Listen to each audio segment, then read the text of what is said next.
everyone, Chris Paris here. Now I know many of you know me as internist and endocrinologist extraordinaire, but what many of you don't know, maybe some of you do know, I'm not sure, I am also a do-do. That's right, I'm a DO, I'm an osteopathic physician. So what does that mean? That means I know a lot about neuromuscular and osteopathic medicine and treatments, and that's why we're here. Did you guys know that OMM could account for up to 20 to 30% of complex 1, 2, or 3? Wow. Holy, what's the word? I can't say it because this is being sold publicly.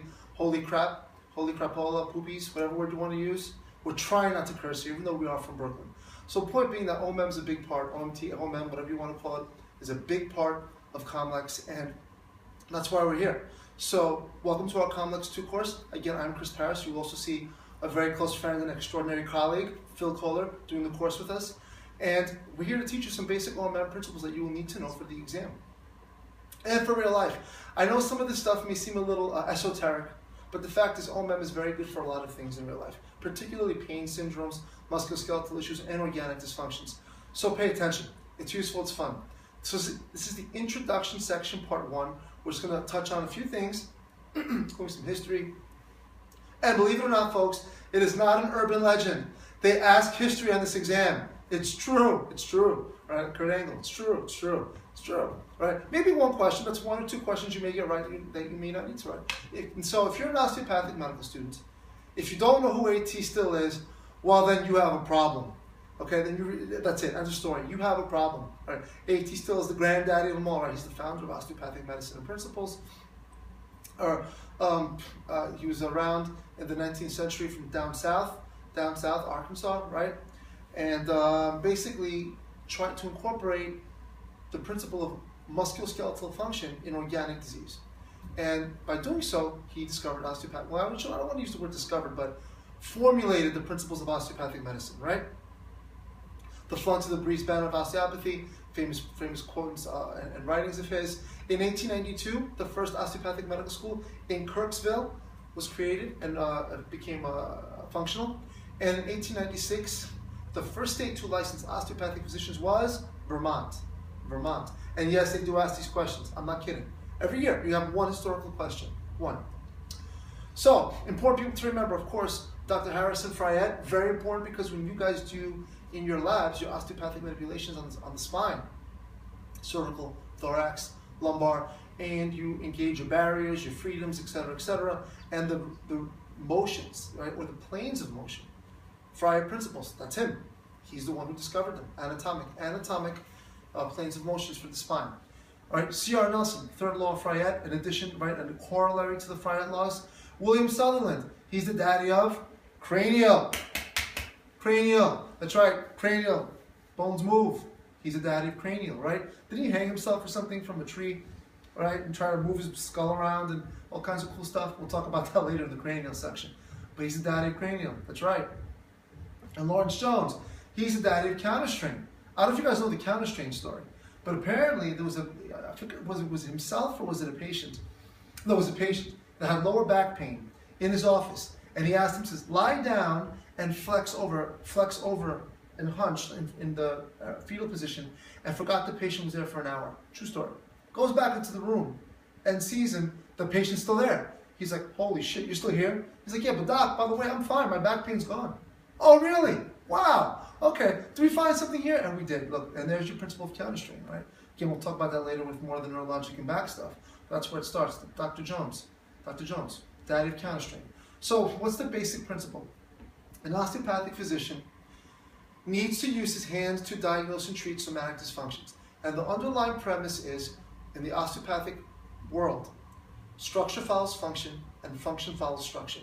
Structure follows function and function follows structure. In other words, a fantastic example of this is the mastoid, right? The mastoid bone, right? Why is the mastoid here so protrusive on your skull? Why? Because the sternocleidomastoid muscle is pulling on it. It's pulling on it, right? Structure follows function. Function follows structure.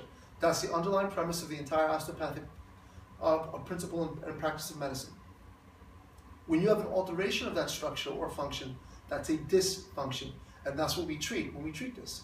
underlying premise. And of course, the principle being that if you alter structure and function of the musculoskeletal system, the neuromusculoskeletal system, you will also alter organic function, internal organic function, neurologic function, etc., etc. Right? 5 basic models to osteopathic care: biomechanical, which again is structure following function and function following structure. Respiratory and circulatory. Basic premise is life is about motion, right? It's an osteopathic principle. Life is about motion. Motion of fluid, meaning circulation, of course, heart, boom, boom, boom, boom, boom, boom, pumping blood, but not just heart pumping blood. CSF circulation, right? CSF circulation. Interstitial fluid circulation. All forms of fluid moving. Fluid needs to move. When there's a blockage of fluid moving, whether it's blood, whether it's lymph, whether it's CSF, it leads to dysfunction, and dysfunction, of course, leads to disease. Osteopathic principles. Neurologic, of course, brains, brains, brains, brains. But not just brains and spinal cord. Neurologic function also means transmission, right? So in theory, when you treat someone osteopathically by repairing, that's a good word, like you're repairing the roof of your house. Now, treating osteopathic dysfunctions, you're actually altering neurologic transmission, sympathetic, parasympathetic, right? When you alter cervical spine, you alter sympathetic and parasympathetic transmissions, lumbar spine, sympathetic, parasympathetics, etc., same principle. Metabolic energy. In theory, when you correct dysfunctions, you could also alter transport across cell membranes, right? Electrolytes, etc. So there's an osteopathic principle that when you treat, you alter this. And finally, behavioral, meaning, of course, psychosocial health. It's very important to be psychosocial healthy, right? Meaning exercising well, having a healthy home life, all that stuff. Listen, we're all just a small sample of a big universe, right? And the osteopathic principle is you have to look at the big universe. So it's not just about the heart, but look at everything else around it, right? Not just the physical heart, but the spiritual heart, and the social heart, and of course the liver, and the scotch you're going to drink with the liver, but that's for after your boards, okay? So, right, guys, that's behavioral, the whole picture, right? The big universe. And in short, make tight things that are loose. What does that mean? What do orthopods like to do? Orthopods like to do this, right? Let's fix a broken leg. Let's fix a torn ACL. What do we like to do as osteopaths? We like to make loose things that are tight. Let's fix that dysfunction. Let's fix that restriction and make it move better. Make it move better. All right? All right, ladies and gents. It's a quick intro, just the basic principles. You're going to see us for the next God knows how many hours, me and my boy Phil, teaching you some basic osteopathic principles, sports medicine, etc.